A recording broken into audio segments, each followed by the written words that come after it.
Sahabat Salam, selamat pagi, Tuhan memberkati. Kembali lagi pagi ini kita ibadah hari Sabat, hari yang diberkati Tuhan. Siapa saja yang mengatakan amin, makanya orang itu akan terima berkat. Amin. Pagi ini kita belajar lagi bersama-sama. Siapkan pulpen, siapkan catatan. Sehingga apa yang saya sampaikan nanti itu dicatat, sudah ibadah dan direnungkan lagi. Menurut penyelidikan saya, selama 24 tahun dan sudah 200 kali dari Kejadian sampai Wahyu itu, penting sekali memiliki pengetahuan akan isi kitab suci ini. Makanya kalau kita baca seorang pemazmur yang sangat terkenal, namanya Daud ini, berbahagialah orang yang merenungkan firman Tuhan siang dan malam. Itu kata-kata beliau. Karena dia adalah raja kebenaran yang menegakkan namanya keadilan dan kebenaran. Yang dia tegakkan adalah hukumnya Tuhan. Hukum Tuhan Taurat adalah kekal. Sabat itu namanya kekal sampai selama-lamanya. Pagi ini renungan kita masih bersambung dari kemarin. Kejadian 18 ayatnya 1 sampai ke 33. Kemarin kita sudah dengar bersama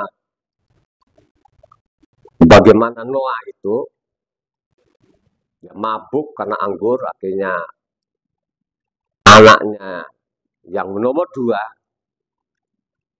Ham itu mentertawakan. Dari situ juga dosa.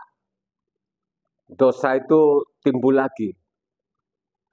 Jadi hari ini ambil dari Kejadian 18. Dan perlu saudara catat ini, catat betul ini. Kejadian 18 ini. Karena Kejadian 18 itu ceritanya Sodom dan Amora. Sodom dan Amora ini begitu jahatnya manusia ini. Dan saudara harus mencatat hari ini. Supaya saudara itu punya pengetahuan.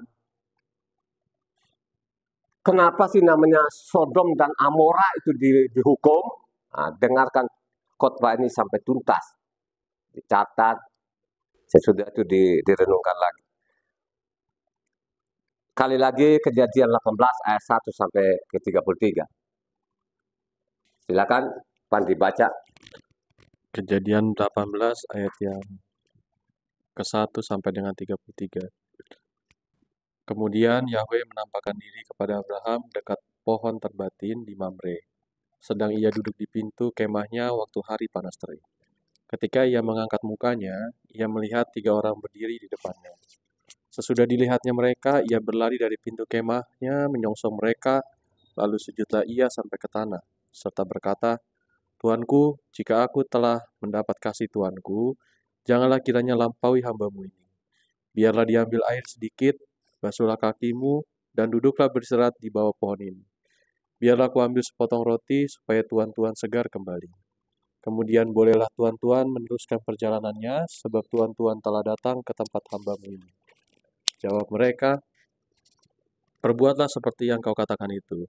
Lalu Abraham segera pergi ke kemah mendapatkan Sarah, serta berkata, segeralah ambil 3 suka tepung yang terbaik, remaslah itu dan buatlah roti bundar. Lalu berlarilah Abraham kepada lembu sapinya, ia mengambil seekor anak lembu yang empuk dan baik dagingnya, dan memberikannya kepada seorang bujangnya, lalu orang ini segera mengolahnya. Kemudian diambil anak dadi dan susu serta anak lembu yang telah diolah itu. Lalu dihidangkannya di depan orang-orang itu, dan ia berdiri di dekat mereka di bawah pohon itu, sedang mereka makan. Lalu kata mereka kepadanya, di manakah Sarah istrimu? Jawabnya, di sana di dalam kemah. Dan firman-Nya, sesungguhnya aku akan kembali tahun depan mendapatkan engkau, pada waktu itulah Sarah istrimu akan mempunyai seorang anak laki-laki. Dan Sarah mendengar pada pintu kemahnya di belakangnya, adapun Abraham dan Sarah telah tua dan lanjut umurnya, dan Sarah telah mati haid. Lalu tertawalah Sarah dalam hatinya, katanya, akan berahi ke aku setelah aku sudah layu, sedangkan tuanku sudah tua. Lalu berfirmanlah Yahweh pada Abraham, mengapa Sarah tertawa dan berkata, sungguhkah aku akan melahirkan anak sedangkan aku telah tua? Adakah sesuatu apapun yang mustahil untuk Yahweh? Pada waktu yang telah ditetapkan itu tahun depan, aku akan kembali mendapatkan engkau, pada waktu itulah Sarah mempunyai seorang anak laki-laki. Lalu Sarah menyangkal, katanya, aku tidak tertawa sebab ia takut, tetapi Yahweh berfirman, tidak, memang engkau tertawa. Lalu berangkatlah orang-orang dari situ dan memandang ke arah Sodom. Dan Abraham berjalan bersama-sama dengan mereka dan mengantarkan mereka. Berpikirlah Yahweh, apakah aku akan menyembunyikan kepada Abraham apa yang hendak kulakukan ini? Bukankah sesungguhnya Abraham akan menjadi bangsa yang besar serta berkuasa, dan oleh dia segala bangsa di atas bumi akan mendapat berkat. Sebab aku telah memilih dia supaya diperintahkannya kepada anak-anaknya dan kepada keturunannya, supaya tetap hidup menurut jalan yang ditunjukkan Yahweh dengan melakukan kebenaran dan keadilan, dan supaya Yahweh memenuhi kepada Abraham apa yang dijanjikan kepadanya. Sesudah itu berfirmanlah Yahweh, sesungguhnya banyak keluh kesah orang tentang Sodom dan Gomora, dan sesungguhnya sangat berat dosanya. Baiklah aku turun untuk melihat apakah benar-benar mereka telah berkelakuan seperti keluh kesah orang yang telah sampai kepadaku atau tidak. Aku hendak mengetahuinya. Lalu berpalinglah orang-orang itu dari situ dan berjalan ke Sodom. Tetapi Abraham masih tetap berdiri di hadapan Yahweh. Abraham datang mendekat dan berkata, apakah engkau akan melenyapkan orang benar bersama-sama dengan orang fasik? Bagaimana sekiranya ada 50 orang benar dalam kota itu? Apakah engkau akan melenyapkan tempat itu dan tidakkah engkau mengampuninya karena ke-50 orang benar yang ada di dalamnya itu? Jauhlah kiranya daripadamu untuk berbuat demikian, membunuh orang benar bersama-sama dengan orang fasik, sehingga orang benar itu seolah-olah sama dengan orang fasik. Jauhlah kiranya yang demikian daripadamu. Masakan hakim segenap di bumi tidak menghukum dengan adil? Yahweh berfirman, jika kudapati 50 orang benar dalam kota Sodom, aku akan mengampuni seluruh tempat itu karena mereka. Abraham menyahut, sesungguhnya aku telah memberanikan diri kepada Tuhan, walaupun aku debu dan abu. Sekiranya kurang 5 orang dari ke-50 orang benar itu, apakah engkau akan memusnahkan seluruh kota itu karena yang 5 itu? Firman-Nya, aku tidak akan memusnahkannya jika kudapati 45 di sana. Lagi Abraham melanjutkan perkataannya dengannya, kepadanya, sekiranya 40 didapati di sana, firman-Nya, aku tidak akan berbuat demikian karena yang 40 itu. Katanya, janganlah kiranya Tuhan murka kalau aku berkata sekali lagi, sekiranya 30 didapati di sana. Firman-Nya, aku tidak akan berbuat demikian jika kudapati 30 di sana. Katanya, sesungguhnya aku telah memberanikan diri berkata kepada Tuhan, sekiranya 20 didapati di sana, firman-Nya, aku tidak akan memusnahkannya karena yang 20 itu. Katanya, janganlah kiranya Tuhan murka kalau aku berkata lagi sekali ini saja. Sekiranya 10 didapati di sana, firman-Nya, aku tidak akan memusnahkannya karena yang 10 itu. Lalu pergilah Yahweh, serta ia selesai berfirman kepada Abraham, dan kembali Abraham ke tempat tinggalnya. Haleluya. Kejadian 18 ini dicatat oleh Mose ini. Padahal dari Mose, zaman Abraham itu kurang lebih 500 tahun. Jadi kalau dari Noah ke Abraham itu kurang lebih juga 500 tahun. Kurang lebih ya. Kurang dan lebih. Atau lebih dan kurang. Ceritanya apa? Kita sudah baca bersama tadi bahwa kejahatan manusia itu dari generasi ke generasi makin menjadi-jadi. Jadi kejahatannya dari khotbah saya yang lalu, sahabat yang lalu itu, pada waktu keluar dari kapal itu tadi, sesudah dimusnahkan bumi ini, jadi Noah itu kan dia bertani, menanam namanya anggur. Nah pada waktu Noah ini minum anggur yang sudah difermentasikan, beliau itu mabuk sampai telanjang-telanjang. Kemarin sudah kita dengar bersama. Nah, saya hitung itu kurang lebih ya, jadi kurang lebih lah ya, sampai zaman Abraham itu kurang lebih lah 500 tahun, kurang lebih. Ada kejahatannya di Sodom dan Amora itu luar biasa jahatnya. Jadi turun ke bumi. Pada waktu Tuhan Yahweh ini turun ke bumi, dia tidak langsung namanya ke Sodom. Mampir dulu kepada siapa? Abraham sebagai apanya? Sebagai sahabatnya. Kalau di 18 itu tidak ketemu itu kata sahabatnya. Tapi kalau kita teliti kitab suci ini, baru kita tahu bahwa Tuhan itu punya sahabat manusia yang bernama Abraham. Luar biasa loh saudara. Jadi kalau ada yang mengatakan itu kitabnya Tuhan ini, kitab Tuhan ini, kitab keadilan dan kebenaran ini sudah tidak berlaku lagi, ini penjahat namanya. Ya, penjahat sekali. Ya. Yang sudah dengar khotbah saya, yang sudah bersama-sama dengan saya, yang sudah mendengar ini, ya, rugi loh saudara. Kalau bilangnya Taurat kok ikut-ikutan, itu tidak berlaku lagi. Loh, kitab suci ini kitab ajaib namanya. Sangat ajaib loh saudara. Bayangkan saja, jadi Tuhan itu turun di bumi untuk menghukum apa? Sodom dan Amora. Tadi kan kita sudah dengar kan ayat 21. Tuhan tuh turun, satu orang baca ayat 21.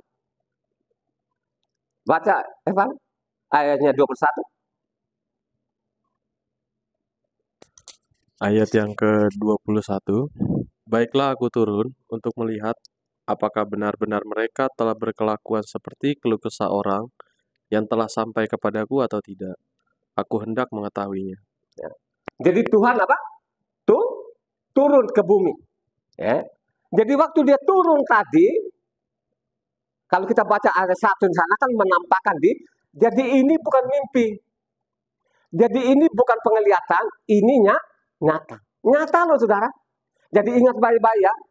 Jadi Tuhan, makanya berulang-ulang khotbah-khotbah saya yang lalu itu, yang disembah Abraham, Ishak dan Yakub itu berbeda yang disembah bangsa-bangsa. Amin.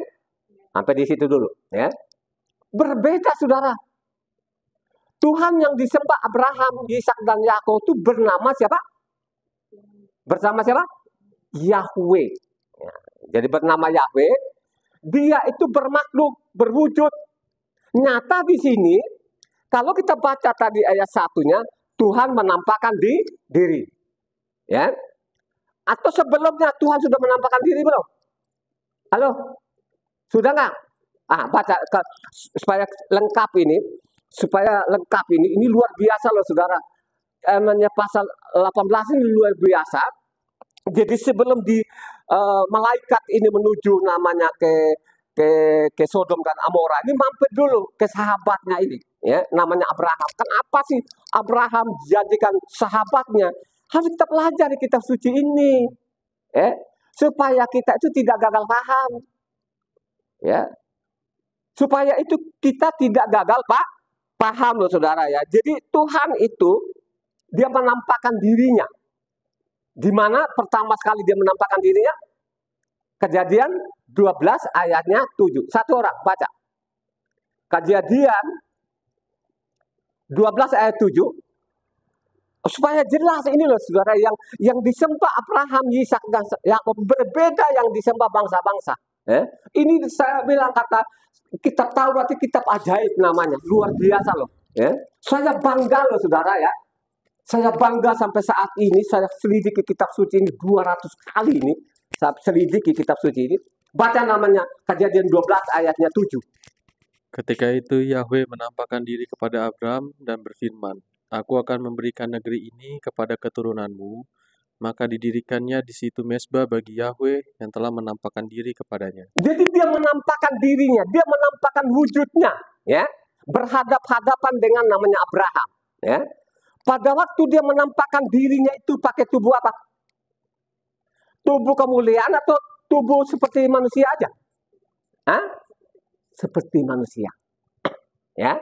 Jadi pada waktu dia turun di bumi ini, ya, ketemu namanya Abraham ini tidak pakai namanya tubuh kemuliaan, tapi tubuh seperti manusia, saudara. Ya, ini pertama sekali dia menampakkan dirinya pada waktu dia belum di tanah Kanaan. Jadi dia ini masih di luar dari Kanaan. Jadi ingat ya, Kejadian 12 itu ayat 7 itu belum di tanah Kanaan. Jadi dia suruh di sana, dia menampakkan diri, pergilah ke tanah Kanaan itu, tanah perjanjian, ya. Lanjut, namanya Kejadian 17 ayat 1. Di situ dia menampakkan dirinya lagi. Ya. Ketika telah berumur 99 tahun, maka Yahweh menampakkan diri kepada Abraham dan berfirman kepadanya, Akulah Tuhan yang Maha Kuasa, hiduplah di atas itu dengan tidak berkenan. Akulah Elohim, akulah Tuhan yang Maha Kuasa, hiduplah jangan bercacat. Wah, ini luar biasa loh, saudara. Jadi namanya Abraham ini bukan manusia biasa, manusia yang luar biasa, saudara. Ikuti khotbah ini sampai tuntas. Pasti nanti kamu ketemu kata apanya bahwa Abraham itu sahabatnya Tuhan, ya. Ikutin, dicatat ini, ya.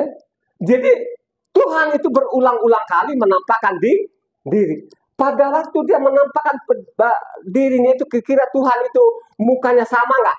1, 2, ketiga. Hah? Saya kira tidak.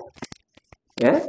Kalau dia sama, coba makanya saya mengatakan pada waktu Yesua itu dia bangkit, kira-kira dia berubah-ubah nggak? Hah? Nah, saya mau tanya, ketiga kali ini dia menampakkan diri, kira-kira Tuhan berubah-ubah nggak?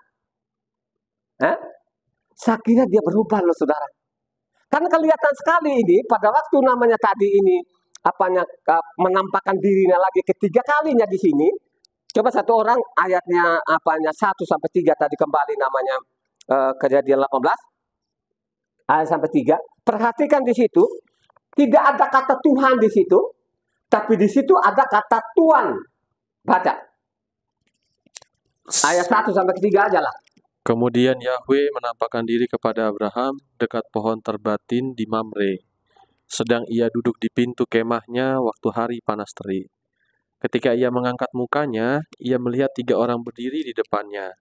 Sesudah dilihatnya mereka, ia berlari dari pintu kemahnya, menyongsong mereka, lalu sujudlah ia sampai ke tanah, serta berkata, Tuanku, jika aku telah mendapat kasih Tuanku, janganlah kiranya lampaui hambamu ini. Dia tidak pakai Tuhan di situ, tapi dia kata Tuhan, saudara.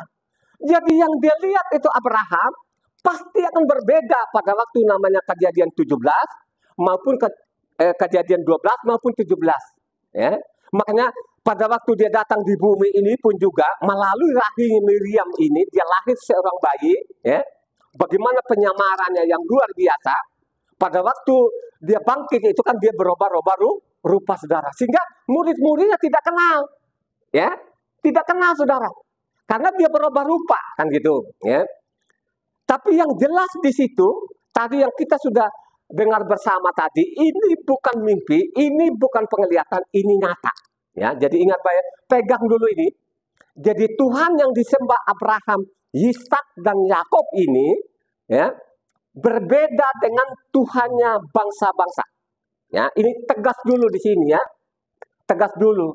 Makanya saya memang dari dulu saya tidak setuju itu namanya di Injil itu, ya, di Injil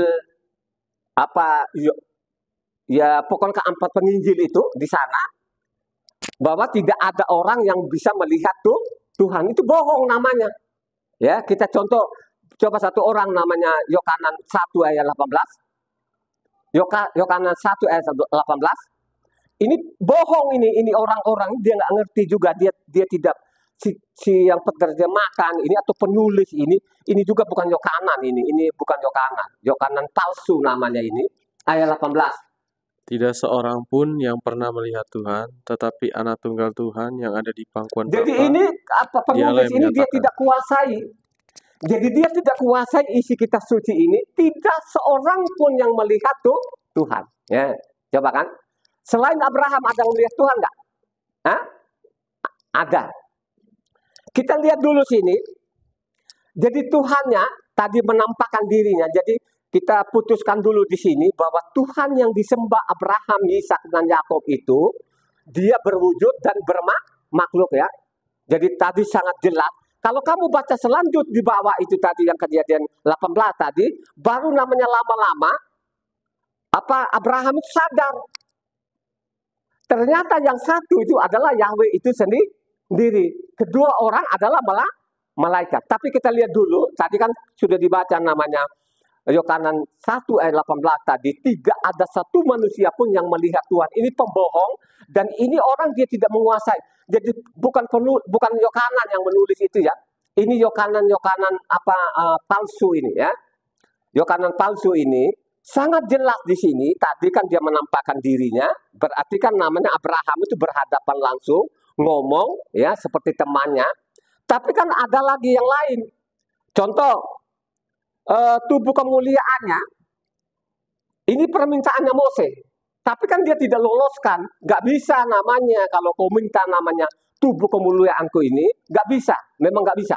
Tapi dia bilang, oke deh, daripada lu penyasaran banget ini, nanti gue tutup mukamu, lihat namanya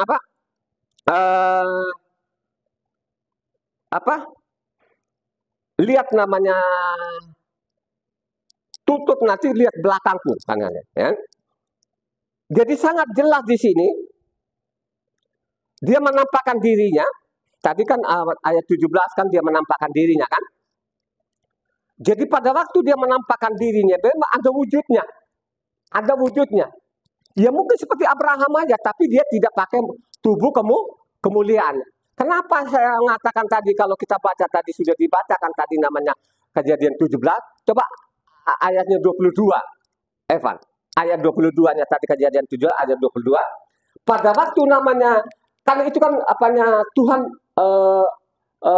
adakan perjanjian antara Abraham itu kalau kita baca namanya Kejadian 17 itu, ya, bahwa nanti akan diberikan itu tanah Kanaan itu, makanya ada namanya perjanjian sunat, ya. Jadi setiap keturunan mulai dari sunat.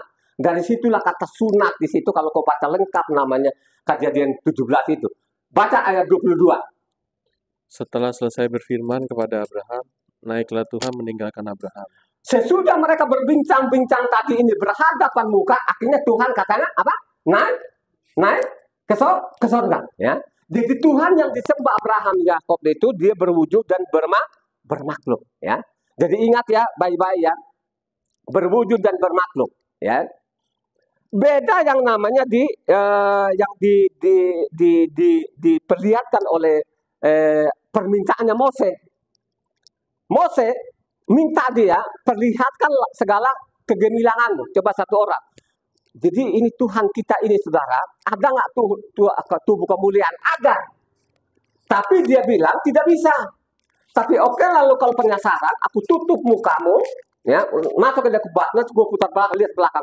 Kalau engkau lihat mukaku, mataku, lu nggak bisa hidup karena dia api, ya, api yang menyala-nyala, kan? Ya, kita lihat nanti. Jadi ini kita bicarakan dulu tadi dia menampakkan diri berwujud, ya, kepada Abraham. Nah sekarang keluaran 33 ayat 18, ayatnya 23. Jadi keluaran 33, ini permintaannya Mose ini bukan tadi namanya tubuh seperti manusia, tapi dia tubuh kemuliaannya. Ya, apa katanya di situ dari 18 sampai 23? Tadi keluaran 33, ayatnya 18 sampai 23. Tetapi jawabnya, perlihatkanlah kiranya kemuliaanmu kepadaku. Tetapi firman-Nya, aku akan melewatkan segenap kegemilanganku dari depanmu dan menyerukan nama Yahweh di depanmu. Aku akan memberi kasih karunia kepada siapa yang kuberi kasih karunia, dan mengasihani siapa yang kukasihani.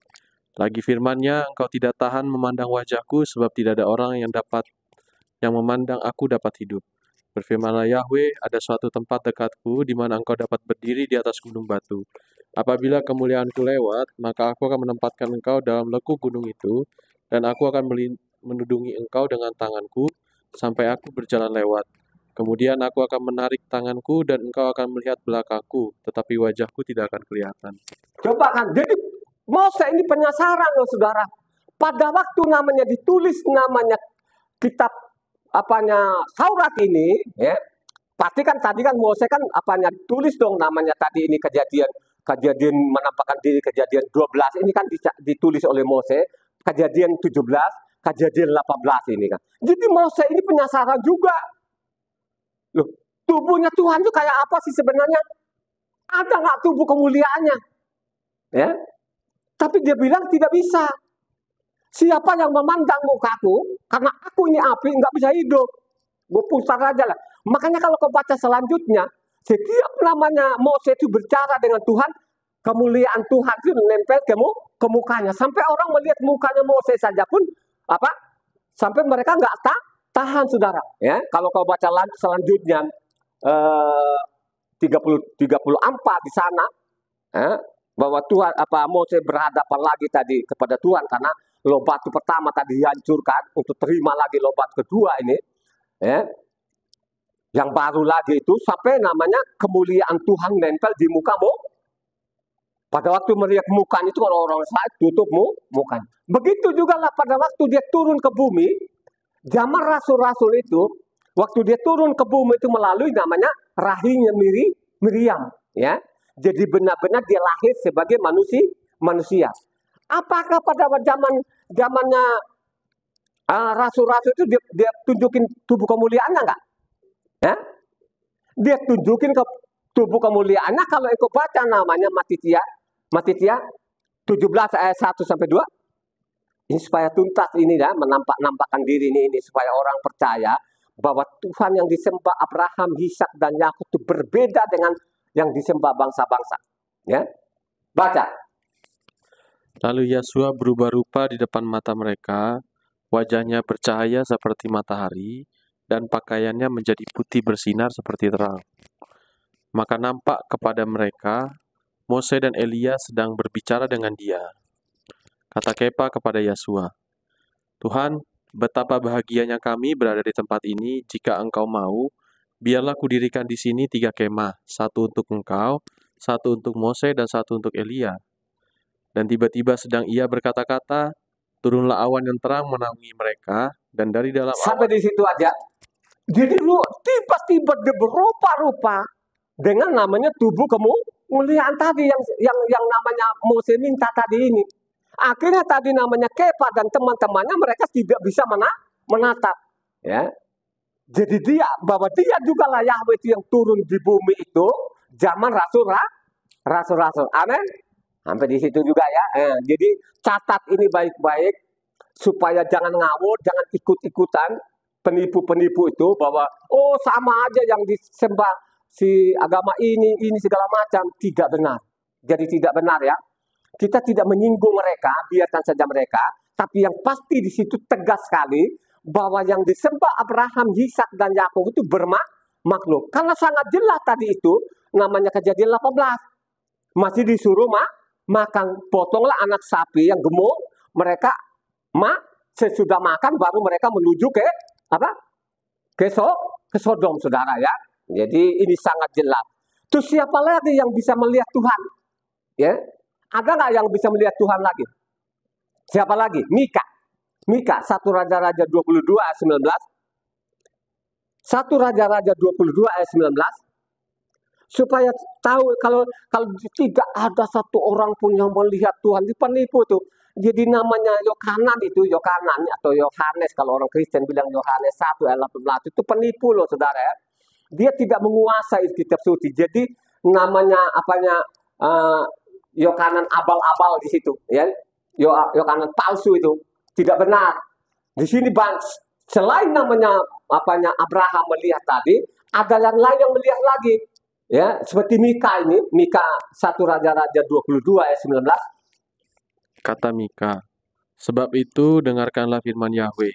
Aku telah melihat Yahweh sedang duduk di atas tahtanya, dan segenap tentara sorga berdiri di dekatnya, di sebelah kanannya dan di sebelah kirinya."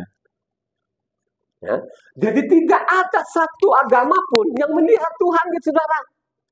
Tapi yang dipercaya, yang diimani oleh Abraham, Ishak dan Yakub ini, dia bermakhluk dan berwujud. Amin. Ayat 5-nya. Tadi sampai di situ saja ayatnya 19.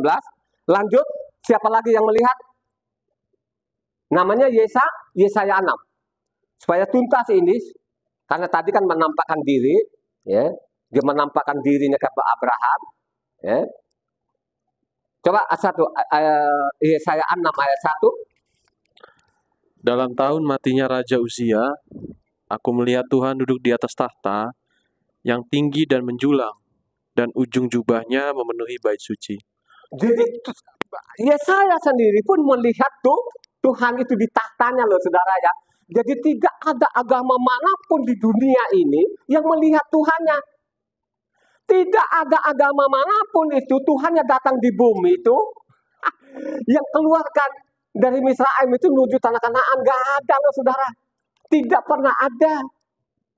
Dan tidak ada ajaran seperti yang iman Abraham ini atau kepercayaan orang Israel ini, tidak ada, loh, saudara. Ayat 5 tadi Yesaya 6 ayat 5.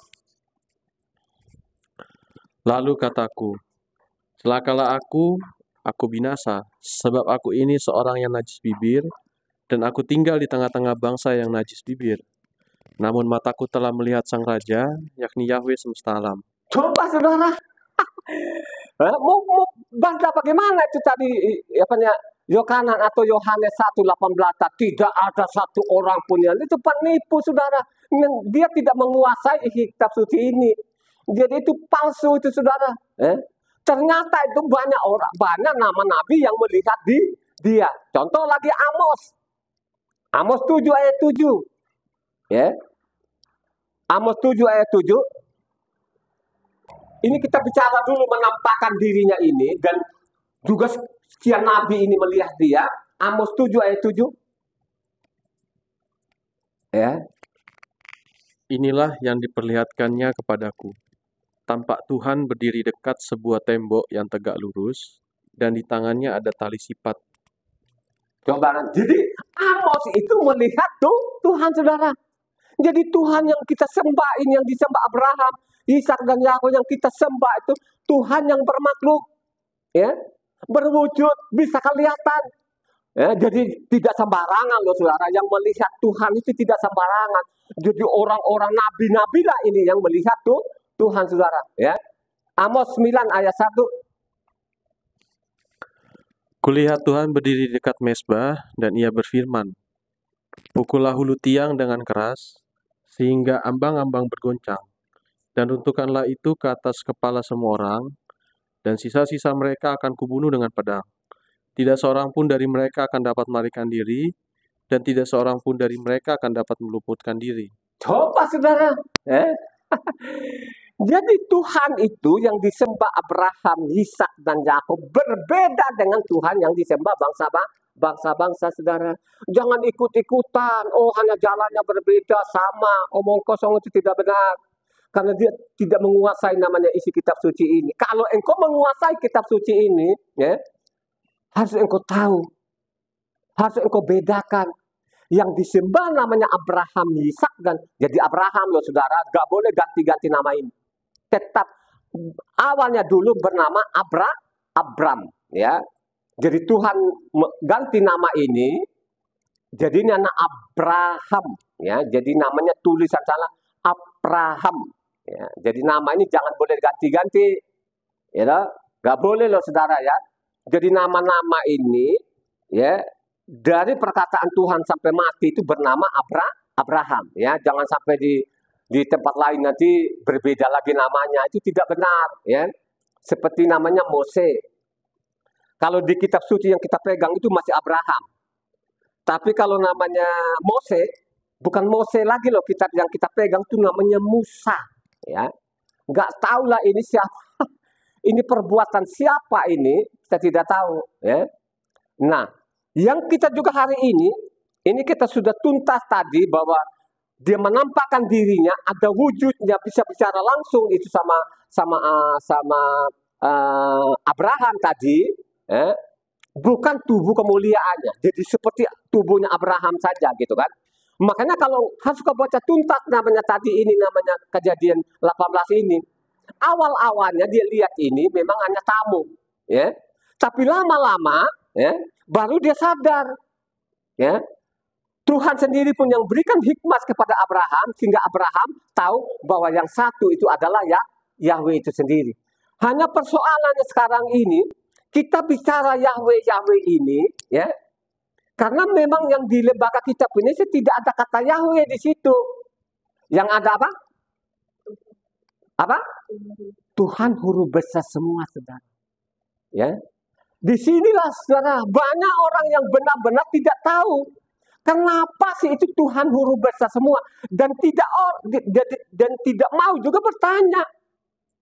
Ya, pernah saya bertanya kepada Pak Pendeta, pendetanya bingung loh saudara, dia bingung.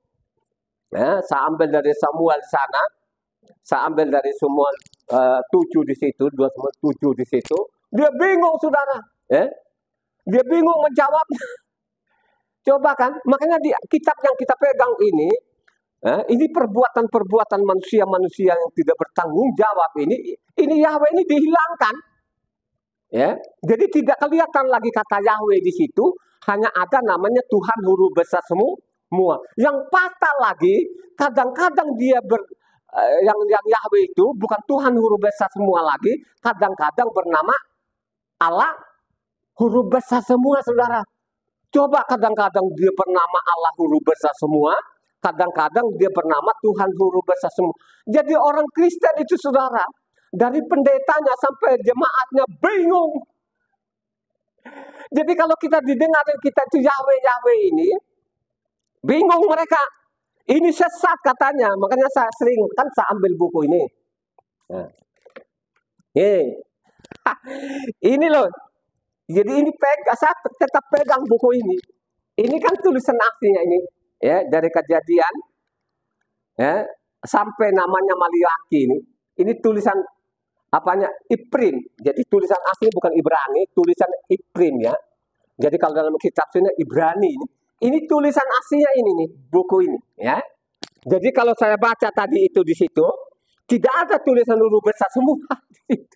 Tidak ada tulisannya di situ namanya Yothe Wahwe, ada tanda masoranya. Namanya ya Yahweh saudara. Jadi ini kitab ini yang di lembaga kitab Indonesia ini, ya, masih dia simpan ini tulisan aslinya, ya. Jadi orang Kristen kalau mendengar kita Yahweh ini, bingung dia. Loh, di situ kok nggak ada Yahweh? Kenapa itu orangnya Yahweh? Dan orang Kristen juga tidak mau pengen tahu, ya.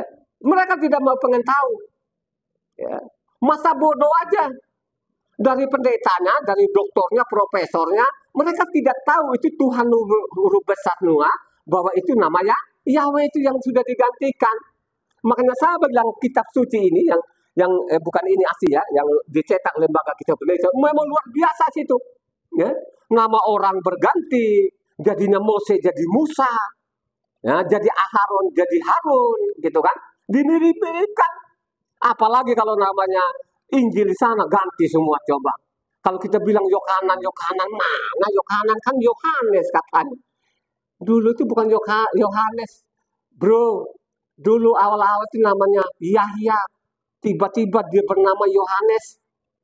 Nama kok diganti-ganti. Itulah akibatnya, ya, karena pengajar ini, doktor ini, profesor rohani ini orang kablinger semua ini, ya, tidak berkata benar, tidak diajarin yang benar.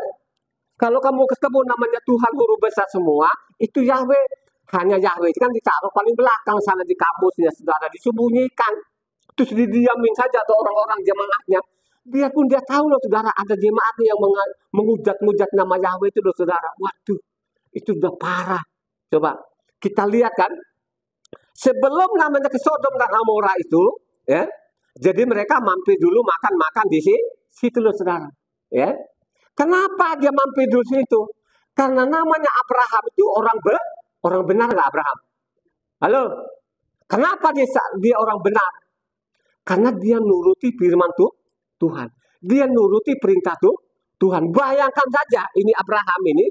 Makanya kalau saya baca namanya kejadian itu kan 50 pasal kan gitu kan. Saya jarang sekali di penggal-penggal baca. Biasa saya baca tuntas itu. Jadi 50 pasal itu saya baca tuntas. Sekali baca gitu kan. Ya. Jadi saya tahu di situ saudara. Wah, memang Abraham itu luar biasa. Bayangkan saja dari Mesopotamia sana itu disuruhlah ke tanah Kanaan, saudara. Disuruh ke sana loh, saudara.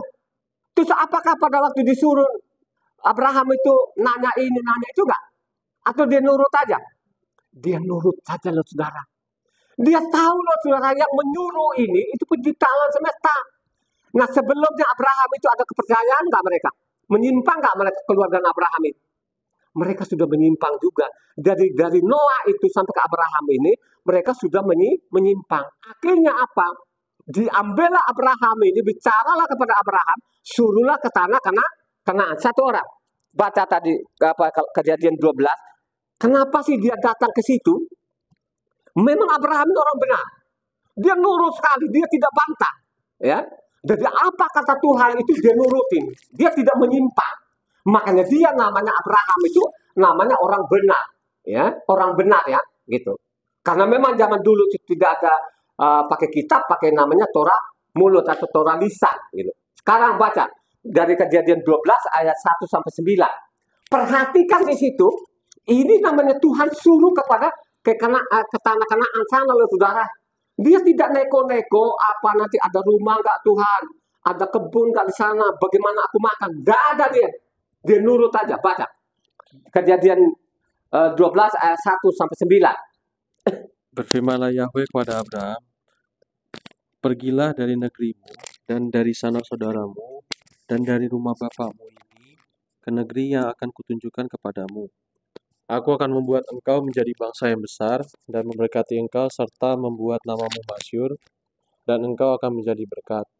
Aku akan memberkati orang-orang yang memberkati engkau dan mengutuk orang-orang yang mengutuk engkau. Dan olehmu semua kaum di muka bumi akan mendapat berkat. Lalu pergilah Abram seperti yang difirmankan Yahweh kepadanya, dan Lot pun ikut bersama-sama dengan dia. Abram berumur 75 tahun ketika ia berangkat dari Haran. Abram membawa Sarah istrinya dan Lot anak saudaranya, dan segala harta benda yang didapat mereka dan orang-orang yang diperoleh mereka di Haran. Mereka berangkat ke tanah Kanaan, lalu sampai di situ. Abram berjalan melalui negeri itu sampai ke suatu tempat dekat Sikem, yakni pohon terbatin di More. Waktu itu orang Kanaan diam di negeri itu. Ketika itu Yahweh menampakkan diri kepada Abram dan berfirman, Aku akan memberikan negeri ini kepada keturunanmu, maka didirikannya di situ mezbah bagi Yahweh yang telah menampakkan diri kepadanya. Kemudian ia pindah dari situ ke pegunungan di sebelah timur Betel. Ia memasang kemahnya dengan Betel di sebelah barat dan Ai di sebelah timur. Lalu ia mendirikan di situ mezbah bagi Yahweh dan memanggil nama Yahweh. Sesudah itu Abram berangkat dan makin jauh ia berjalan ke tanah Negeb. Jadi kita lihat di situ, jadi dari Mesopotamia itu ke Haran. Jadi kata Haran itu sebenarnya adanya Abraham ini namanya Haran. Haran itu punya anak namanya siapa? Lot. Ya. Jadi mereka berangkat dari Haran itu sama Lot anak adiknya. Jadi ternyata Lot ini juga orang benar. Nah, mari kita lihat nanti bahwa Lot itu memang orang benar juga. Dia ikutin Pak D-nya kan gitu. Jadi Pak D-nya ya. Jadi karena yang 3 bersaudara itu Abraham nomor 1, Nahor nomor 2, Haran nomor 3 saudara ya. Jadi pada waktu Haran ini mati di situ, Lot ini ikut sama Pak D-nya. Nah, Pak D-nya bernama Abram dulu ya. Jadi pada waktu dari Haran itu belum dia bernama Abraham, dia bernama Abram ya. Menuju tanah Kanaan tadi. Jadi dia ikuti saja. Akhirnya tadi sudah dibacakan tadi. Kalau Kejadian 12 ayat 7 tadi, dia menampakkan diri loh saudara, ya, perlihatkan wujudnya gitu. Jadi namanya Abraham ini dia tidak macam-macam, dia ikuti saja apa yang diperintahkan tuh, dia tidak bantah dan dia tidak tanya ini tanya itu, tidak, dia nurut saja. Makanya disebut dia ini bapak orang beriman atau bapak orang benar. Dia benar, ya, dia taati namanya keadilan dan kebenaran. Lanjut, Kejadian 15 ayat 5 sampai 6, perhatikan di sini, ya. Jadi namanya Abraham ini orang benar ini tadi, sebelum Sodom dan Amora ini mereka orang benar ini saudara, ya. Ternyata juga pun di Sodom sana ada namanya anak saudaranya bernama Lot ini. Kita baca dulu situ Kejadian 15 ayatnya 5 sampai 6. Lalu Yahweh membawa Abram keluar serta berfirman, coba lihat ke langit, hitunglah bintang-bintang. Jika engkau dapat menghitungnya, maka firman-Nya kepadanya, demikianlah banyaknya nanti keturunanmu. Lalu percayalah Abram kepada Yahweh, maka Yahweh memberitahukan hal itu kepadanya sebagai kebenaran. Ya. Jadi dia nurut saudara, disuruh keluar, ikut itu bintang-bintang. Kalau kau bisa hitung itu seperti nama-nama keturunan, benar nggak keturunan Abraham seperti bintang-bintang itu? Ya? Coba kan, seperti bintang banyaknya. Ya? Orang jenius nggak? Orang Israel orang jenius nggak? Jadi orang Israel orang jenius loh saudara, di atas rata-ratanya manusia. Karena itu tadi, ya, nanti keturunan lo seperti bintang-bintang di langit. Percaya nggak dia?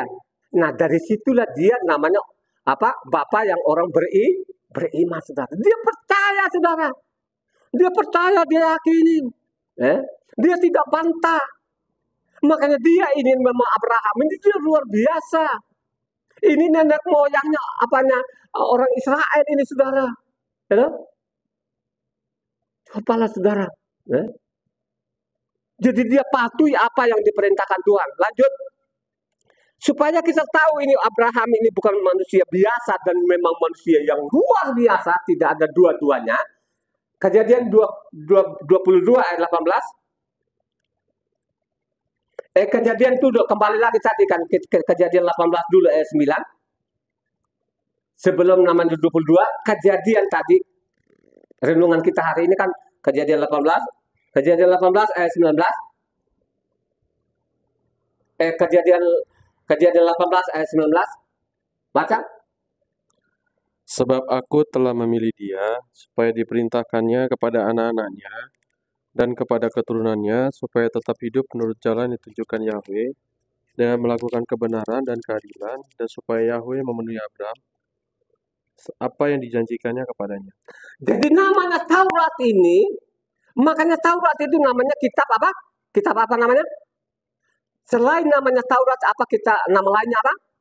Keadilan dan kebenaran ini. Ya. Coba ulang lagi agak keras Pak didengar ini di luar sana. Kejadian 18 ayat 19, sekali lagi dibaca. Sebab aku telah memilih dia supaya diperintahkannya kepada anak-anaknya dan kepada keturunannya supaya tetap hidup menurut jalan yang ditunjukkan Yahweh dengan melakukan kebenaran dan keadilan, dan supaya Yahweh memenuhi kepada Abraham apa yang dijanjikannya kepadanya. Coba saudara, maka kata-kata melakukan itu penting sekali. Melakukan namanya keadilan dan kebenaran. Melakukan Taurat itu mutlak nggak? Halo? Kita melakukan Taurat itu mutlak nggak? Atau relatif? Mutlak namanya saudara. Sangat jelas di sini loh saudara. Jadi dia mampir di situ tempatnya Abraham karena Abraham itu orang benar. Dan ada keluarganya yang di Sodom dan Amora sana itu bernama Lot.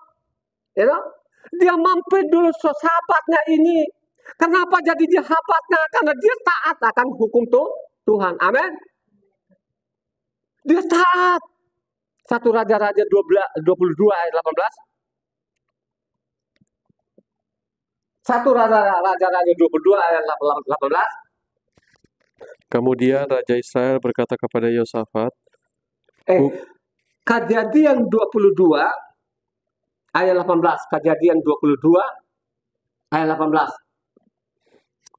Oleh keturunanmu lah semua bangsa di bumi akan mendapat berkat, karena engkau mendengarkan firman-Ku. Karena engkau mendengarkan firman-Ku, karena engkau patuh akan perintah-Ku, nanti keturunanmu akan mendapat berkat. Berkat itu apa? Halo, berkat itu apa? Dampak daripada ikuti namanya Taurat tadi, hukum-hukum Tuhan yang namanya hukum keadilan dan kebenaran itu, dampaknya apa? Hidup. Jadi berkat itu sukacita, damai sejahtera. Berkat itu kehidupan. Makanya setiap Sabat itu, kalau saya mengatakan Sabat, kamu bilang amin. Pada waktu kau ucapkan amin itu berarti engkau terima namanya kehidupan. Siapa yang melakukan namanya hari Sabat, dia akan hidup. Siapa yang melalaikan Sabat, yang menghina hari Sabat, dihukum mati, saudara. Ya.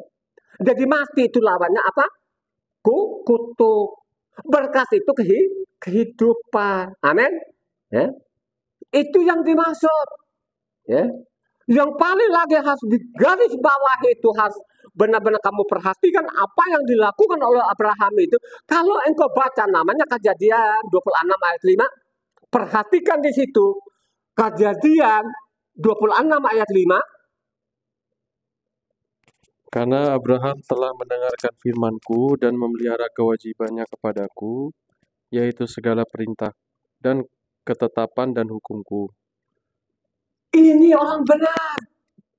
Karena dia benar-benar mencintai akan perintahku, hukumku. You know? Makanya itu keturunan dia ini, zaman Mose itu makanya dicatat dalam buku ini, saudara. Itulah yang diincar orang Kristen. Orang Kristen sampai saat ini, buanglah namanya hukum Tuhan. Kalau kau sudah buang ini hukumnya Tuhan, berarti jalanmu gelap, mati. Ya, ingat baik-baik. Jangan engkau pengaruhi yang banyak-banyak ini. Jangan terkecoh yang banyak-banyak ini. Ya kan? Coba, berapa keluargamu yang sudah mati sia-sia ini? Ya kan? Saya sampaikan ini atas kebenaran ini, ada kitab ini, saya pegang. Makanya saya berulang-ulang kali, siapa yang melawan sama saya, bawa kitab yang sama, kita adu. Ya, kita adu nanti. Apakah saya yang salah atau mereka yang pembohong? Ya? Kan jelas-jelas tadi kan tidak ada satu orang pun yang melihat Tuhan. Ternyata di dalam isi kitab suci banyak orang yang melihat. Abraham sendiri pun bicara langsung, ini bukan penglihatan, ini bukan mimpi, ini nyata, saudara. Nyata. Ya. Dia mampir dulu ke sahabatnya. Saudara. Kenapa dia jadikan dia sahabatnya? Karena dia patuh akan firman. Begitu juga lah kalau engkau mencintai namanya hukum Tuhan ini, pasti engkau jadi sahabatnya tuh. Tuhan itu tidak pernah dia membiarkan engkau mati konyol. Dia akan menjagamu, akan melindungimu. Amin. Jangan engkau takut. Jangan kau lihat kebanyakan orang yang menyimpang dalam hukum ini. Jangan engkau pengaruh. Ya? Abraham itu luar biasa, saudara. Makanya saya mengatakan, Taurat bagiku segala-galanya. Ya? Gak ada duanya. Kitab ini kitab luar biasa, saudara. Ya? Ajaib. Luar biasa ajaibnya. Ini loh yang disuruh buang. Ini orang-orang Kristen buku ini suruh buang. Karena buku yang saya pegang ini, dari Kejadian sampai Maliaki, buku yang saya pegang ini. Inilah yang suruh buang. Coba bayangkan saja, saudara. Kalau disuruh buang, terus kau ikutin mereka kayak apa jadinya? Kenapa saya angkat ini? Karena ada ancamannya. Ya? Saya minta tolong yang sudah subscriber ini.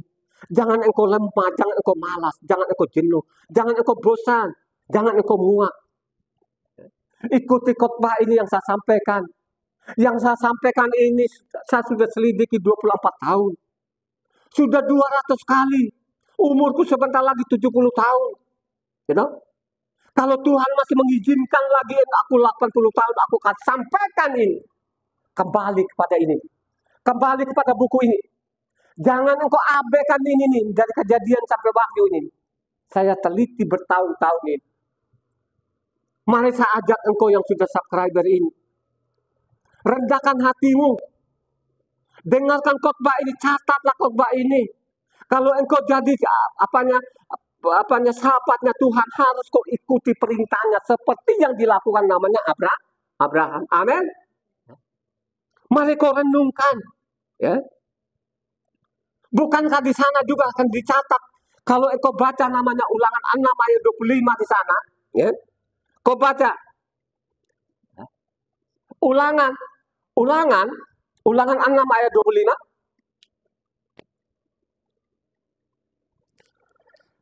Dan kita akan menjadi benar apabila kita melakukan segenap perintah itu dengan setia di hadapan Yahweh Tuhan kita, Kalau engkau seperti yang menjadi diperintahkannya benar kepada itu, kita.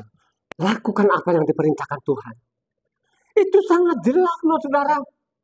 Ini dicatat oleh Mose. Ini bukan dari pikiran Mose, bukan karangan Mose. Ini dicatat dari mulut Tuhan ini saudara. Makanya kitab ini yang saya pegang ini kitab keadilan dan kebenaran saudara. Inilah yang suruh buang. Dari Eropa sana sudah diajarkan dari Eropa masuk Indonesia supaya kitab ini suruh buang. Karena kitab ini menjamin kita selamat saudara. Ya? Kalau engkau benar-benar mencintai akan hukum Tuhan, lu tidak biarkan lu mati karena malapetaka. Sodom dan Amora malapetaka enggak? Halo? Sodom dan Amora malapetaka saudara. Ya? Jadi sebelum namanya dihukum di sana, dia mampir dulu ke sahabatnya, makan dulu, minum dulu, sampai lagi dia janjikan nanti tahun depan ada punya anak lo ya. Itu kedua kali ya janjikan ini, you know? Kalau kita baca juga pun di sana, sebelumnya di sana kan dia janjikan anak. Ini dia janjikan nanti tahun depan lu punya anak, ya? Kan dia Sarah ini kan ketawa. Gimana sih bos? Ini kan sudah nggak haid lagi, ya, sudah mati, udah tua, bagaimana sih? Ya? Di hadapan Tuhan tidak ada yang mustahil. Amin. Apa yang dikatakan Tuhan itu tidak pernah meleset. Apa yang keluar dari mulutnya Tuhan itu tidak mungkin Tuhan akan tarik lagi. Amin. Apa yang dia ucapkan Tuhan itu, dia tidak akan tarik lagi. Ya. Dia tidak tarik. Makanya marilah kau selidiki kitab suci ini dengan baik. Kau belajar dengan benar. Supaya engkau tidak ditipu. Marilah kau ikutin imannya Abraham ini saudara. You know? Dia nurut. Dia tidak sok tahu. Ikut saja. Bayangkan aja. Dari Mesopotamia ke Haran saudara. Dari Haran sana suruh tanah Kanaan sana. Memang tanah Kanaan ada kebun.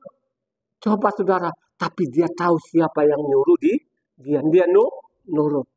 Makanya dia adalah namanya Papa orang beriman saudara. Ya.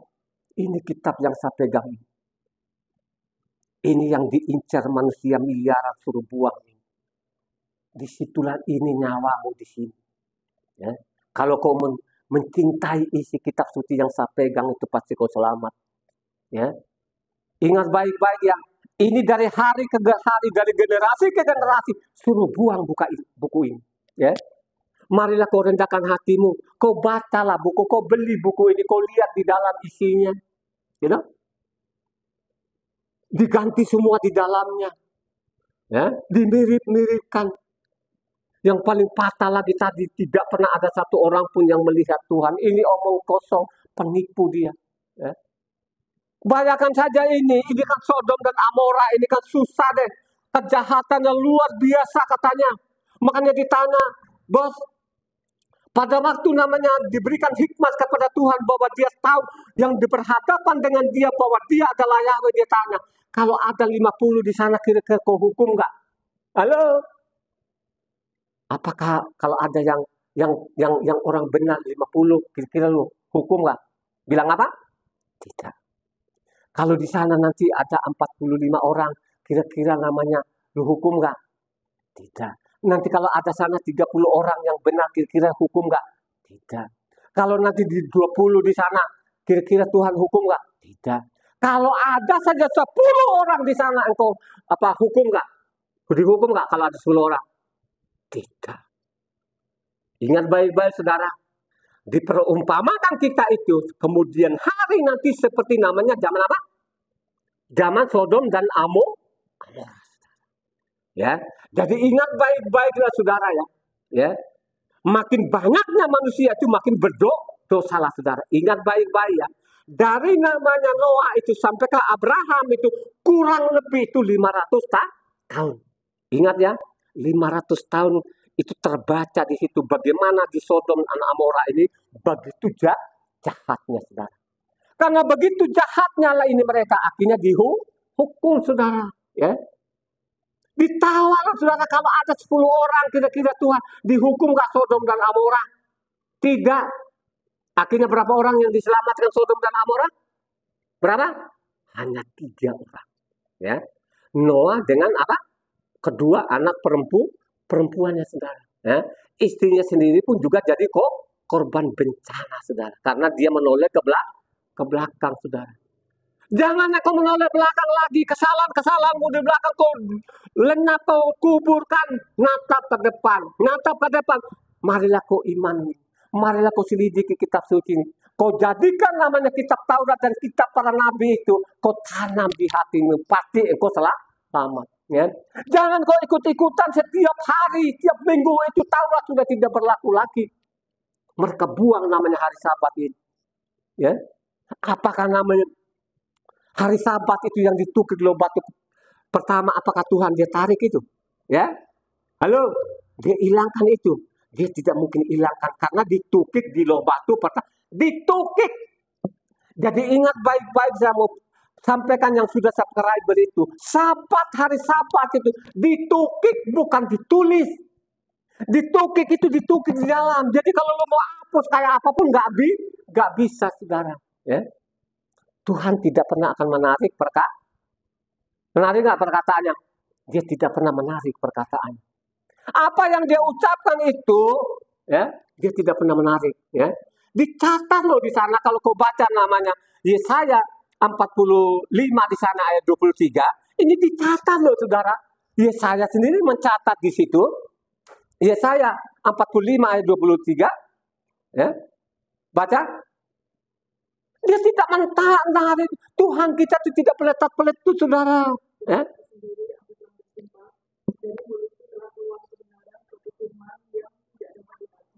Ya.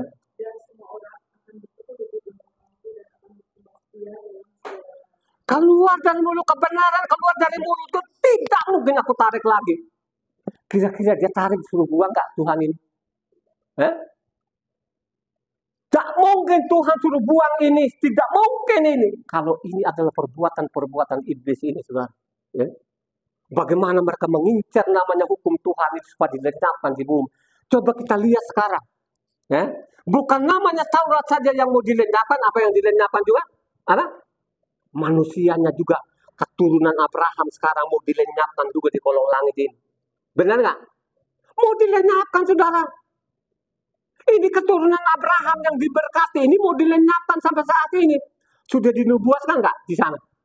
Ya? Coba satu orang ya. Ini sekarang ini benar terjadi. Ini sekarang kan dikeroyok ini. Ya? Dikeroyok rame-rame, ada namanya Hamas, ada namanya Hizbullah, ada namanya Iran ini. Ini Iran pemimpinnya saudara. Sudah dinubuatkan juga di situ.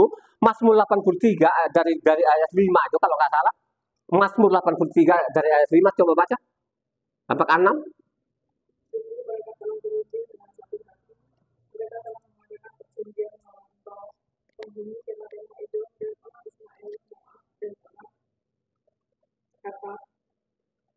Geba dan Amon dan Amalek, Filistia beserta penduduk Tirus juga Asyur telah bergabung dengan mereka menjadi kaki tangan dari Lot. Tangan mereka seperti ujian, seperti Sisera, seperti Yapi, dekat seperti pisau yang sudah digunakan di Endor menjadi tubuh batu tanah. Buatlah para penumpang mereka. Jadi ini saudara mau dikenal supaya lengkapkan nama yang berbau-bau Israel ini segala macam. Mungkin secara bangsa ini harus lenyapkan saudara. Jadi itulah yang diincar sekarang ini. Ini sekarang kitab sucinya suruh dibuang, nggak usah dipakai. Termasuk juga ini bangsa Israel mau dilenyapkan. Kira-kira bisa dilenyapkan ke bangsa Israel itu? Sampai lu jungkir balik pun dia tidak pernah akan melenyapkan ini bangsa pilihan satu ini. Coba kan kalau kita baca tadi itu kan, menjadi kekasihnya Tuhan, sahabatnya Tuhan, karena diikuti perintahnya. Ada janjinya keturunan-keturunanmu nanti. Dia tidak akan ingkari perkataan Tuhan itu. Marilah engkau orang asing sadar dirilah ini. Jangan engkau ikutin pendeta-pendeta pendusta-pendusta itu. Suruh buang namanya hukum Taurat ini dan kitab para nabi ini. Jangan.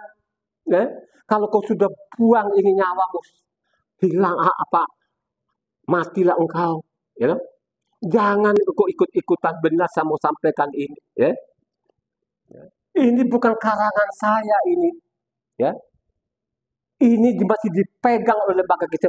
Saya tidak tahu kenapa mereka sengaja seperti itu. Karena dia ikutin tabiatnya dari Eropa sana ini, saudara. Karena kitab yang kita pegang dari Eropa awalnya ini masuk di Indonesia ini. Makanya saya berulang-ulang kali, Eropa sekarang dia sudah sadar. Dia revisi namanya kitab sucinya. Tidak ada lagi kata Lord di sana. Dia kembalikan nama Yahweh ini.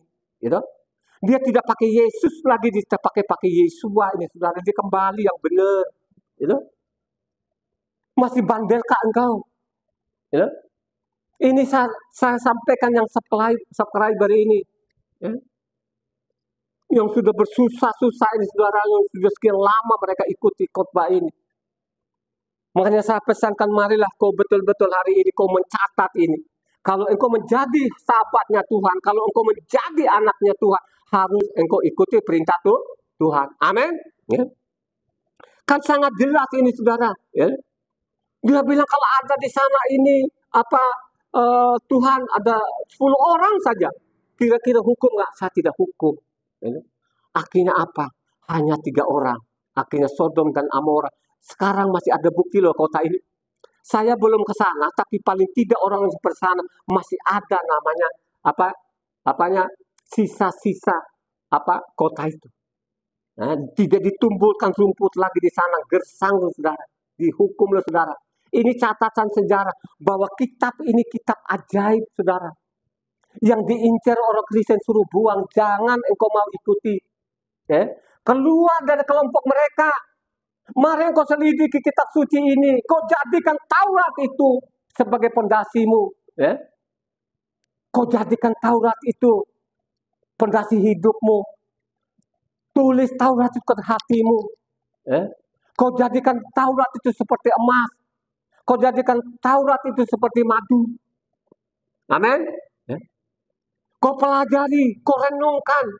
Pasti engkau selamat. Ingat baik-baik ya. Karena memang di Sodom tadi itu, mau dihukum tadi itu, dia ingatlah sahabatnya. Karena sahabatnya ini punya keluarga namanya Lot. Lot itu orang benar enggak? Tercatatlah dia kalau engkau baca 2 Kepa 2 ayatnya 5-7. Baca. Kenapa pergi dulu ke Abraham sahabatnya ini? Ternyata Lot itu orang benar, saudara. Ikuti padanya. Mereka percaya bahwa pencipta alam semesta bernama Yahweh itu. Dia percaya, saudara. Terbacalah di sini, dicatatlah di situ 2 Kepa 2 ayatnya 5-7. Dan jika Tuhan tidak menyenangkan dunia berubah, tapi hanya mengatakan kebenaran itu dengan tutur orang lain, ketika ia mendatangkan air bah atas dunia orang fasik. Dan jika Tuhan membinasakan kota Sodom dan Amora dengan api, dan dengan demikian memusnahkannya dan menjadikannya suatu peringatan untuk mereka yang hidup fasik di masa-masa kemudian, tetapi ia tidak menganggap orang yang benar yang terus-menerus menderita oleh cara hidup orang yang tak menganggap dan yang hanya mengikuti nafsu. Coba bayangkan aja. Zaman Noah itu berapa orang diselamatkan? Berapa? 8 orang. Zaman namanya Sodom dan Amora itu kira-kira makin banyakkah atau makin sedikit?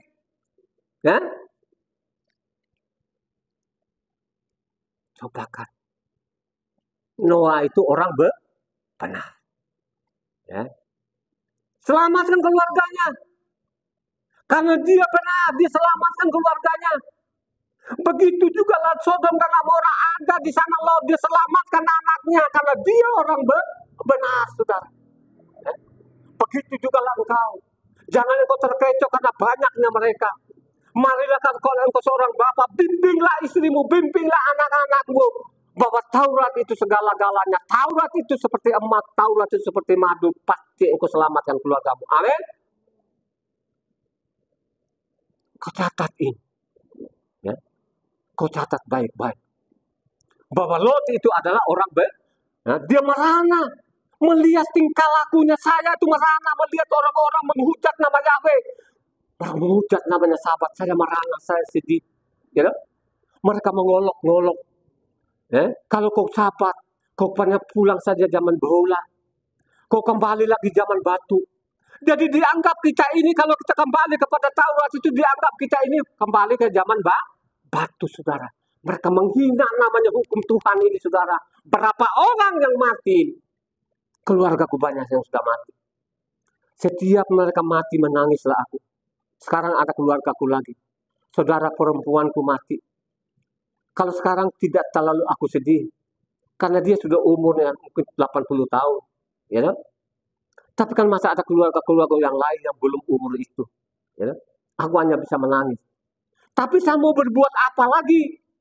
Melalui YouTube ini kan pasti dibaca sekian orang. Ya. Tapi saya ingat zaman Yesua. Pada waktu Yahweh turun di bumi ini, diolok-olok. Hei anak tukang kayu, siapa engkau? Aku yang paling menghina mereka tangkap dan mereka salib itu. Apakah iman saya goyang? Tidak. Saya tetap berdiri bahwa Taurat itu segala-galanya. Taurat itu adalah pondasinya. Taurat itu adalah akarnya. Ya. Aku ini hanya dicangkokkan, ditempelkan. Ya. Aku harus mengharapkan dari tadi akar-akarnya ini. Aku harus mengisap dari situ. Aku harus hidup dari situ. Amin. Marilah engkau renungkan ini. Ini tidak main-main.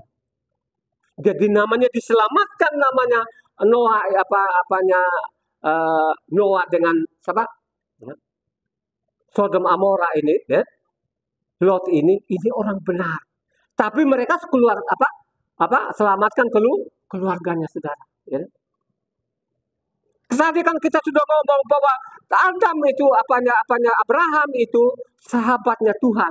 Kalau engkau baca 2 Tawarik 20 supaya engkau mencatat ini keturunan ini mereka tahu bahwa Abraham itu namanya sahabatnya Tuhan. Kenapa dia jadi sahabatnya Tuhan? Karena dia patuhi namanya perintah Tuhan. Dia suka sekali namanya hukum-hukum Tuhan itu. Dia tidak mengabaikan, dia tidak mengurangi, dan dia juga tidak menambahi. Ya. Dicatatlah di situ 2 Tawarik 20 ayat 7 bahwa Abraham itu adalah sahabatnya Tuhan. Dicatat dia di situ. Baca 2 Tawarik 20 ayatnya 7.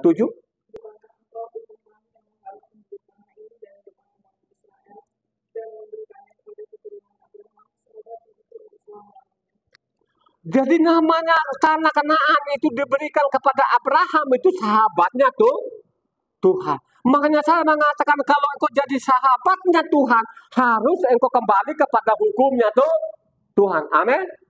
Pasti engkau jadi sahabatnya Tuhan. Pasti engkau jadi anaknya Tuhan. Kalau engkau mencintai namanya hukumnya Tuhan. Amin. Dicatat di dalam. Engkau berikan Abraham itu tanah ini sebagai sahabatmu. Ingat loh, sekarang kami mau diserang ini. Zaman siapa itu kira-kira namanya? 2 Tawarik 20, zaman siapa? Zaman Raja Yosafat, saudara. Ya. Bagaimana Yosafat ini melihat di depannya ini mau diserang ini, saudara. Jutaan orang ini, saudara. Bagaimana mau melawan, saudara? Akhirnya dia ajak rakyatnya untuk namanya puasa. Dia minta kepada Tuhan, ingat Tuhan, tanah ini kau berikan kepada Abraham, sahabatmu itu. Ini musuh di depan ini, bagaimana caranya aku melawan? Kira-kira Yosafat itu pakai bedil nggak? Kira-kira pakai bedil nggak? Pakai panah nggak pada waktu itu melawan sekian banyak orang? Tidak, saudara. Melalui doa, puasa, ya. Coba mereka masuk dalam rumah Tuhan sampai engkau apa? Mendengarkan permintaan Allah. Coba ayat 9 selanjutnya di bawah ayat 9. Ayat 9. Bila sesuatu hal petaka mengalami, yakni pedang, penyakit sampah dan kelaparan yang akan berdiri di rumah. Di muka rumah itu tidak ada kamu, karena kamu tinggal di dalam rumah ini. Dan kami akan bersuruh kepadamu di dalam kesesakan kami sampai engkau mendengar dan mengenal Tuhan. Kira-kira diselamatkan nggak Yosafat pada waktu itu? Ini mau diserang sekian orang, ribuan orang ini, tentara ini, peperangan besar ini, akhirnya benar nggak diselamatkan Yosafat? Kenapa diselamatkan Yosafat itu? Karena ini raja benar, saudara. Diselamatkan. Dia ingat, katanya Yosafat ini, ingat Tuhan, ini tanah engkau berikan kepada Abraham sahabatmu. Ya, kau adakan perjanjian pada waktu itu. Sekarang musuh-musuh ini mau dilendapkan kami di sini. Dia tidak pakai senjata, ya, tapi dia pakai doa. Dia minta kepada Tuhan pertolongan. Akhirnya apa? Ujungnya apa? Kalah nggak Yosafat? Tidak kalah, saudara. Tidak perang. Tinggal datang dia nonton saja, mati bergelimpangan orang, saudara. Tinggal mereka jarah saja, saudara. Baca terus selanjutnya supaya engkau punya pemahaman yang benar, itu saudara. Raja Yosafat ini, saudara, raja benar, ya. Dia mengandalkan Tuhan. Taurat bagi dia segala-galanya, ya. Dia tidak abaikan hukum Tuhan. Hukum Tuhan itu, saudara, itulah dia senjatanya. Sehingga dia menang, menyelamatkan rakyatnya. Amin. Orang benar itu akan diselamatkan rakyatnya. Orang benar itu selamatkan keluarganya. Ya. Kalau kau punya pemahaman yang benar, jangan ikut-ikutan, saudara. Ya. Diselamatkan namanya Noah itu bukan orang sembarangan. Lot itu bukan sembarangan. Diselamatkan Noah itu bukan orang-orang sembarangan, saudara. Orang-orang yang patuh kepada perintah Tuhan itu. Ya. Sekalipun resikonya ada, taruhan nyawa, mereka tidak akan takut, saudara. Ya. Kalau engkau punya pemahaman benar, amin. Ya. Kau renungkan. Kalau kita baca lagi di sana, namanya Yakub 2 ayatnya 23. Dicatat juga di sana, Yakub itu jadi namanya Yakub, ya. Jangan diganti-ganti nama orang, ya. Yakub 2 ayatnya 23.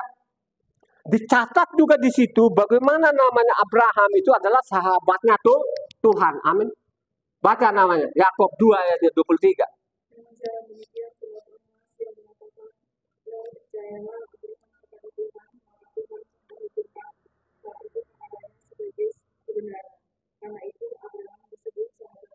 Coba, saudara. Karena dia melakukan kebenaran, makanya dia disebut namanya sahabatnya Tuhan. Amin. Kalau engkau benar, kalau engkau mencintai hukum ini, pasti engkau jadi sahabatnya Tuhan.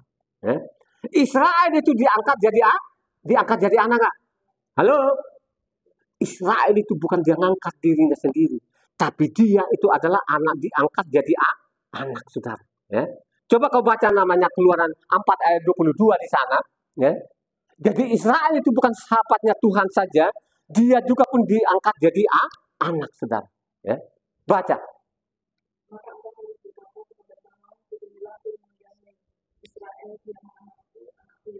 Anakku yang sulung.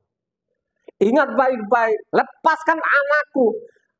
Israel mengangkat dirinya anak atau Tuhan mengangkat anak? Kenapa diangkat jadi anaknya?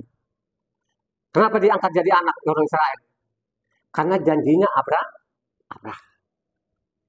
Janjinya Abraham itu, saudara, bahwa Israel itu adalah anaknya Tuhan. Israel itu sahabatnya Tuhan. Makanya kalau kau baca selanjutnya di sana lagi, kalau kau baca Keluaran 19 ayat 5 sampai 6 di sana, itu janjinya loh, saudara. Perhatikan di situ juga Keluaran 19 ayatnya 5 sampai 6.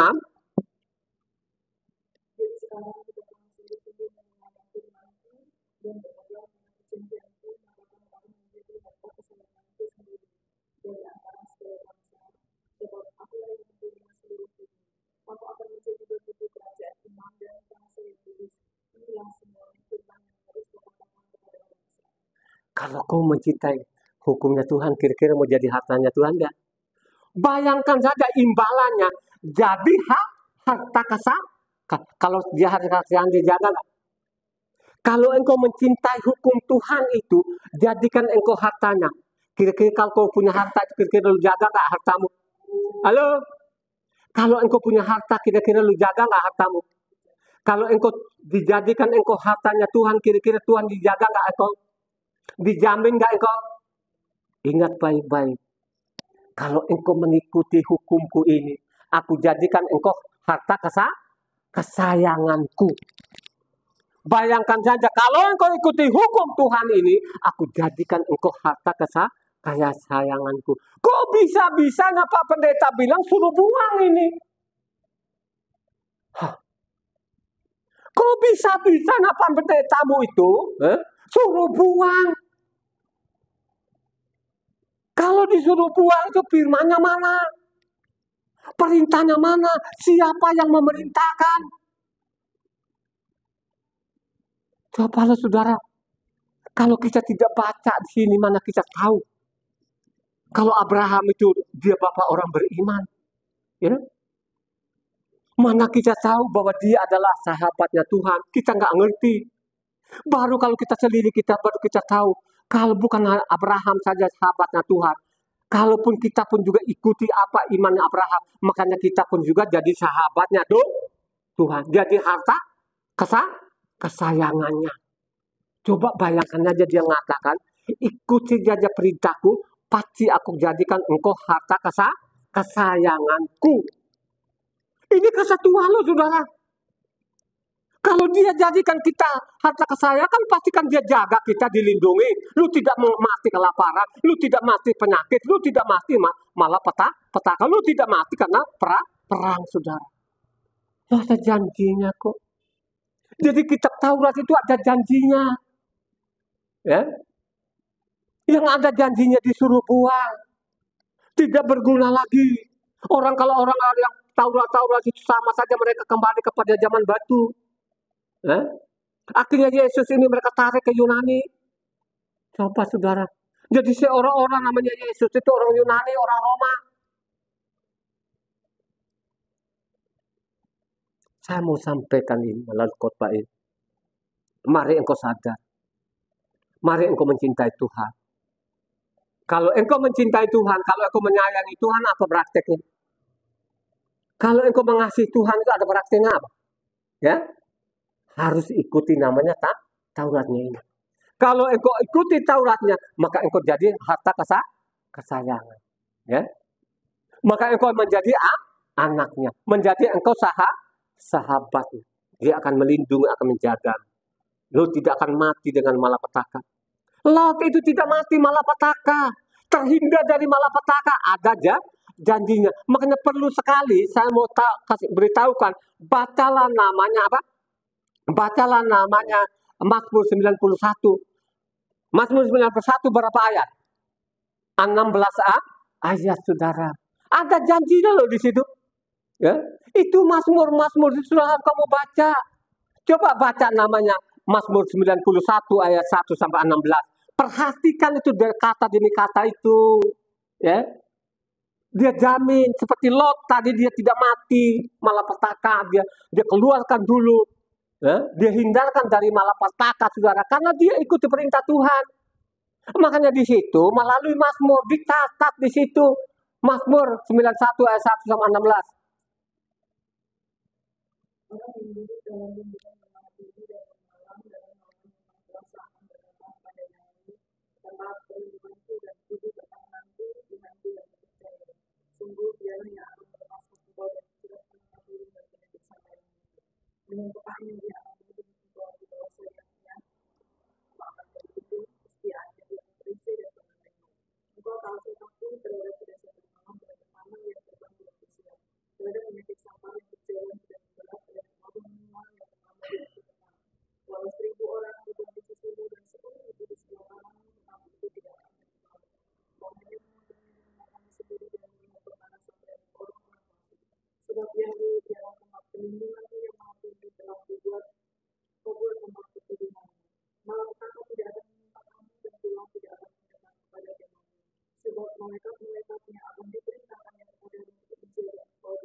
singa dan ular kebun akan kau lakukan, engkau akan menginjak anak singa dan telurnya. Sungguh hatinya melekat kepadaku, maka aku akan menyebutkannya, aku akan mencintainya, sebab ia bernama aku. Bila ia berseru kepadaku, aku akan menjawab, aku akan menyertai dia dengan kesabaran, aku akan membuktikannya dan memuliakannya.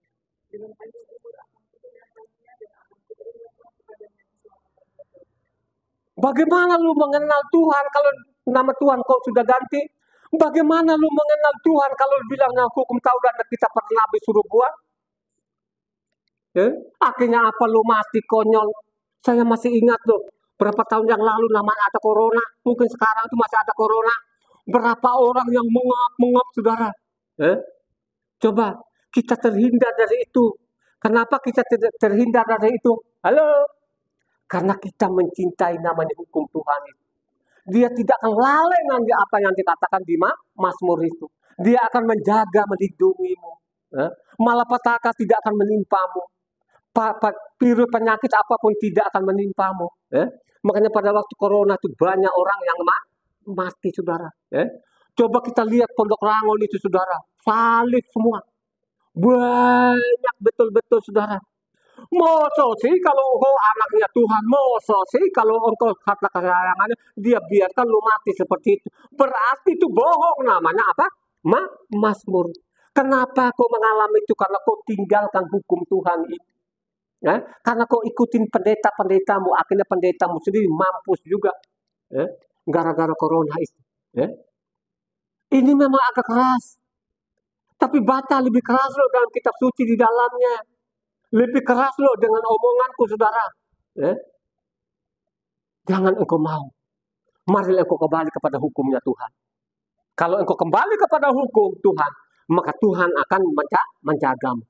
Menjadikan engkau sahabat, menjadikan engkau anak kesayangan. Dia akan menjaga, melindungi. Kita lihat apa yang dilakukan Raja Daud.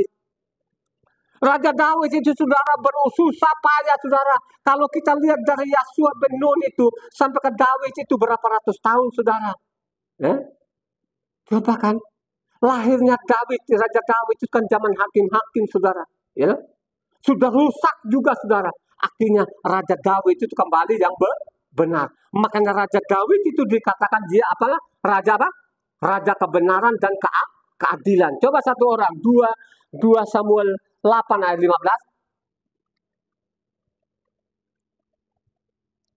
2 Samuel 8 ayat 15.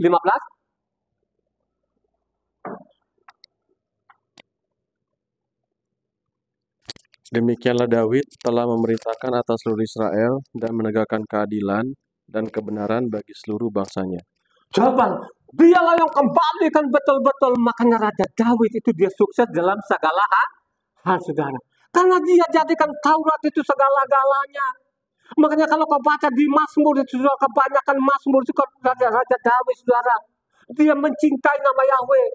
Dia mencintai hukumnya segala-galanya. Dia tidak menolak, dia tidak membantah. Makanya Raja Daud itu jadi panutan. Dia adalah raja besar sampai saat ini. Dia perintahkan kepada namanya anak-anaknya Salomo itu supaya namanya Taurat itu dijaga dan dilindungi, dipatuhi. 1 Raja-Raja 2 ayatnya 1-3.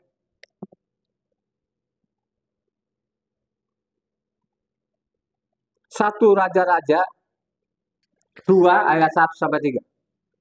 Ketika saat kematian Daud mendekat, ia berpesan kepada Saul anaknya, "Aku ini akan menempuh jalan segala yang fana.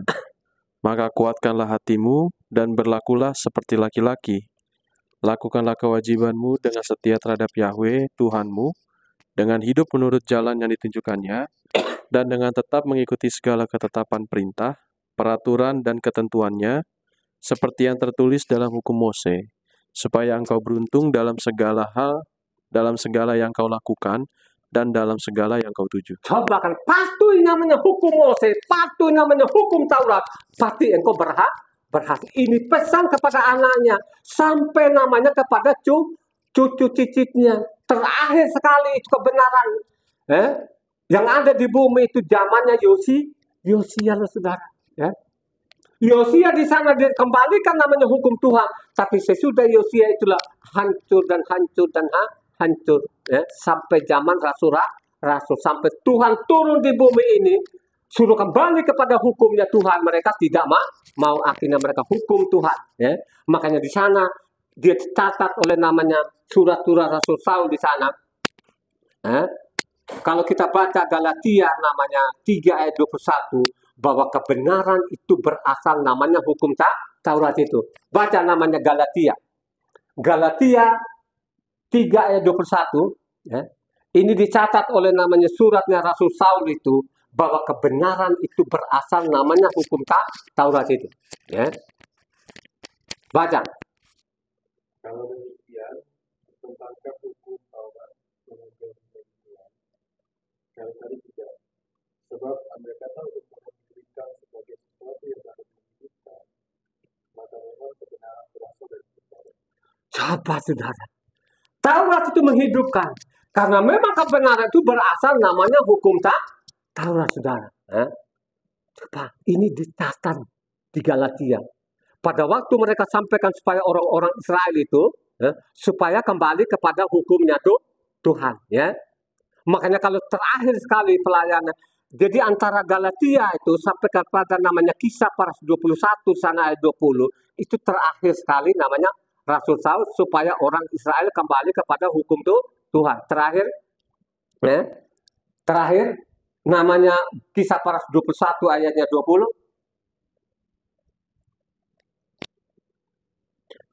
Mendengar itu, mereka memuliakan Tuhan.